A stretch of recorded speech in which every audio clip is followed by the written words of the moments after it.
What's up, everybody, and welcome back to another Fantasy Files Reacts. Tonight's the night where we talk about Dexter New Blood, Episode 4, H is for Hero, and ooh, it's a good episode. I'll be doing a quick recap and then sharing a few of my thoughts. If you don't need the recap, I'll put timestamps in the description so that you can breeze right past it. But before you do, please consider liking and subscribing. It helps out the channel more than you can imagine. And also consider following us on Twitter at Files Fantasy to keep up with what books we're reading, what shows we're watching, and what criminal organizations we're getting in bed with.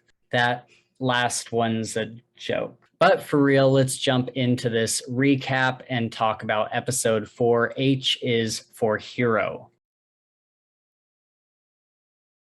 The episode opens up with Deb and Dexter theorizing as to why Matt's dad lied about getting a call from his son. Dexter and Harrison then have a really great scene where we see them bonding and just having a really wholesome conversation. They talk about what Harrison remembers of Deb. Angela talks with Kurt at the police station, getting the details of the call. She says Matt needs to call her, and Kurt is being a little obstinate about it. Molly Park, the true crime podcaster that we saw from last episode, shows up at the station to talk about the case, and Angela tells her that she'll be arrested if she keeps interfering. Angela says to run Matt's cards to see if he is really staying at a hotel in New York. Harrison looks into Mary's podcast, and she has an episode on the Trinity Killer and specifically talks about Rita. Right after that, Dexter receives a notification that the high school is on lockdown. Angela calls and tells Dexter that Harrison is involved. We end up finding out that Harrison was stabbed when he tried to stop Ethan from doing a school shooting, and Angela finds a kill list in Ethan's backpack. Dexter has a little bit of a parenting fail as he tries to relate with Harrison being scared after the fallout of the school altercation. Deb makes it worse by telling Dexter how different he is from his son. The next day, Dexter notices that there are some inconsistencies with the wound and what Harrison told Angela. He's worried that Harrison might be lying. Harrison visits Ethan in the hospital, but he is completely sedated, and his parents are upset that Harrison didn't tell them Ethan was dealing with the things that led up to him bringing guns to school. They say that they will have to leave Iron Lake and never want to see Harrison again. Dexter goes to the station to look at the stab wound and crime scene pictures. Audrey hears that she was supposed to be a victim of the shooting and snaps pictures of Ethan's notebook behind her mom's back. Dexter tells Angela he sold Ethan's dad the weapons from his shop. Dexter does his blood spatter thing and investigates the crime scene after hours secretly. He gives Deb the knife and tells her to prove that the blood spatter adds up. Deb tells Dexter he is trying to make Harrison into a monster that he isn't. However, when Ghost Deb turns away, Dexter stabs her and the blood spatter matches perfectly. Dexter realizes that Harrison stabbed Ethan on purpose, then stabbed himself to look like the victim, and that Harrison did it to know what it felt like. Dexter says it's almost like he fits the code. The next morning, Kurt comes by to thank Harrison for being a hero and gives the kid a drone, has a talk about Matt with Dexter, saying that he wished he had been able to stop Matt when he first started messing up. Dexter slips up and says that Matt probably didn't mean to crash that boat, and Kurt immediately gets his hackles raised and questions Dexter on how he even knows about that. Dexter smoothly says he overheard it at the police station. Dexter goes to the police station later, and Angela says she doesn't believe Ethan's story, which is that Harrison suddenly slashed him and he fell unconscious. Mary, the crime podcaster, shows up with a peace offering for Angela, which is vodka and a picture of one of her missing persons. The girl is safe and sound in another state. She was just a runaway, but Mary's network was not able to get any info on several of the other girls. She asks for more info from Angela, and Angela tells her about Iris, her best friend from high school who went missing. When no one really looked for Iris that hard, Angela vowed to find women who went missing. Angela agrees to allow Mary to help with the missing persons board and get involved with the case. In the next scene, we see Kurt offer a job to a homeless girl who has been camped outside his diner. We then see Kurt taking her to a cabin in the woods for a place to stay, the same cabin where Lily was held captive. While Harrison is at a school gathering for those who are on Ethan's list, Dexter is going through Harrison's room but can't seem to find anything. Finally, he comes across a flashlight with an odd rattle to it. When he opens it up, there's a switchblade-style straight razor, the same weapon that Trinity used to kill Rita and left Harrison sitting in a puddle of blood. The last thing Dexter says before the episode ends is, "He has my dark passenger." In the scenes for next week, we see Dexter confront Harrison, Angela, and Mary in a courtroom. The girl Kurt took to the cabin banging on the door. Harrison is throwing a party somewhere. Deb's in the car telling Dexter, "This is vengeance." And Dexter over a table saying, "I think you've lived long enough." All right, let's get into my initial thoughts here. So starting out, I really liked this scene with Dexter and Harrison at the beginning of the episode where they're just kind of bonding and talking about Deb. There's a really cool nod to how much she swears, which was always kind of a fan favorite thing about her. Harrison says he works fuck nuggets into a sentence.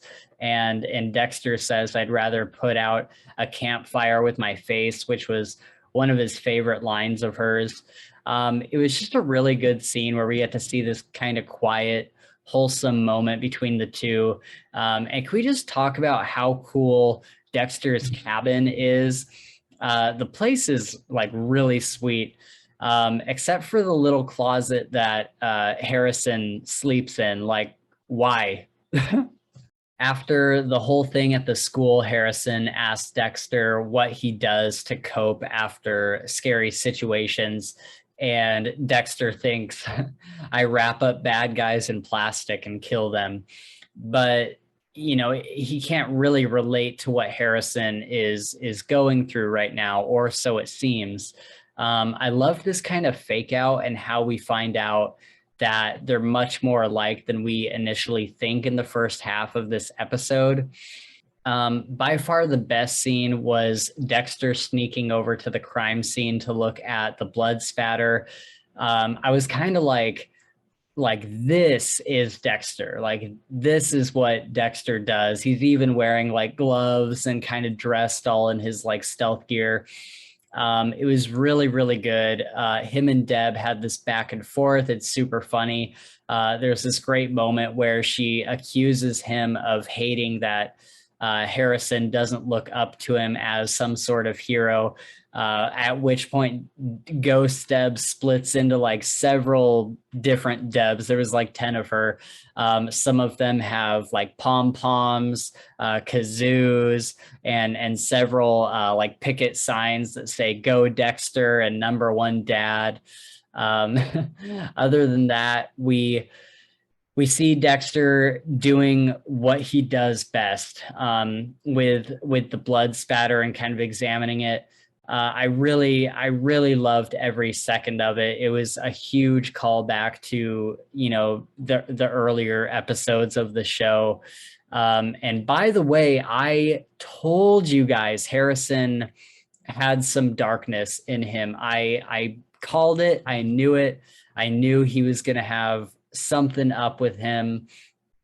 In the next scene, they're eating breakfast, and Dexter thinks he even eats like me as Harrison chomps down on his breakfast like an apex predator.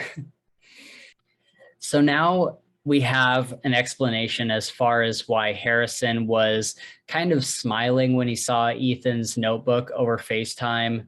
It looks like Harrison knew he had an easy way to set up this kid as a lunatic and wanted to use it to see how it felt to stab somebody. The odd thing was that when Harrison went to the hospital, it looked like he like honestly felt bad about what he did. So the question is, how much like Dexter is he really? Is this darkness just beginning to surface and he has mixed feelings about it?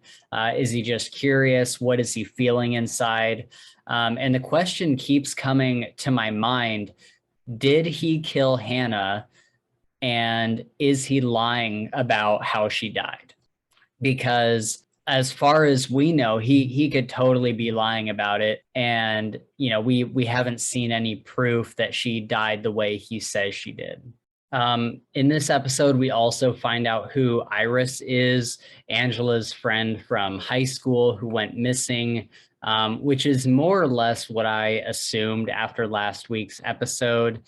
It's going to be pretty interesting to see Mary work side by side with Angela. I'm pretty sure Mary's network of armchair detectives, as she calls them, will end up sharing some info about Dexter and may kind of back him into a corner. If this network is really as big as she says it is, and if they're able to find pictures for all these missing people and stuff like that, I'm pretty sure some dirt is going to come up on Dexter.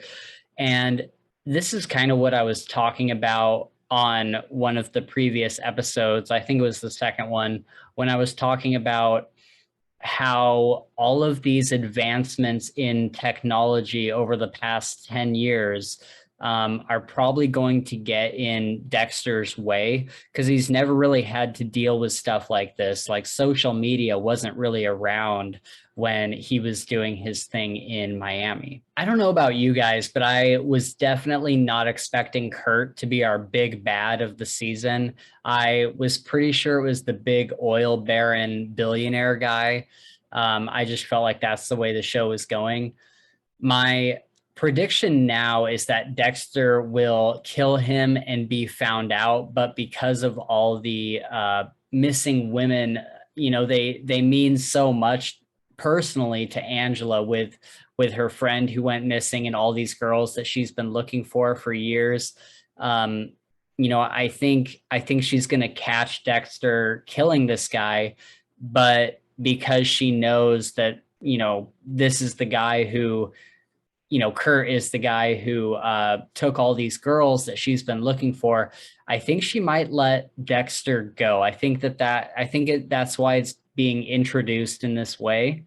So yeah, that'll be interesting to see. Or maybe she won't let him go. It depends on what else she finds out about him. If she finds out that Dexter killed Matt, or whoever he's killing in the next episodes from the scenes from next week, what we saw, or if she finds out all the people he killed in Florida, if he's the Bay Harbor Butcher, then she may try to put an end to him. I'm really hoping that she catches him and lets him go.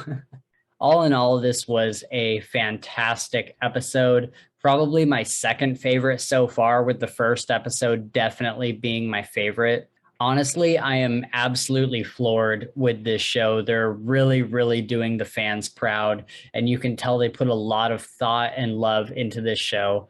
I was just telling somebody at dinner the other day how Dexter still feels like Dexter, but in a realistic way where 10 years have passed. He's grown up more, and you can feel that.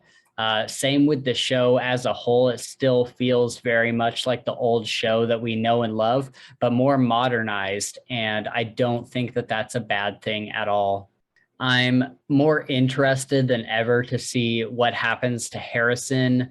I knew he would have a dark passenger, and I honestly have no idea on how this show is going to end. There's so many ways it could go, especially with the introduction of Harrison having this dark passenger in this episode.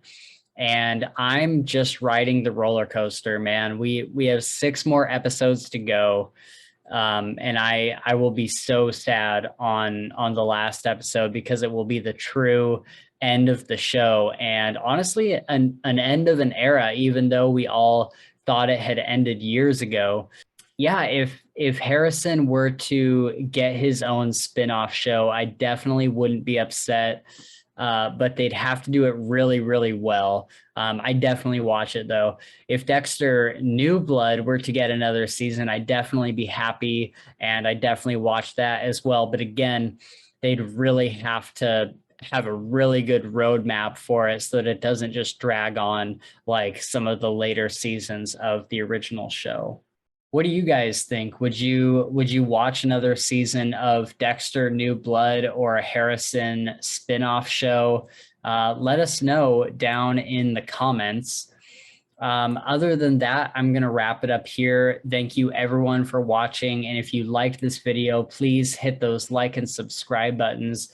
If you're new here, we usually do long form discussions of various fantasy books and topics that we enjoy, and are building a really cool little community. So if you want to be a part of that, definitely follow us on Twitter at Files Fantasy to keep up with what we're reading and chat with us. Until next time, don't forget to eat your fuck nuggets.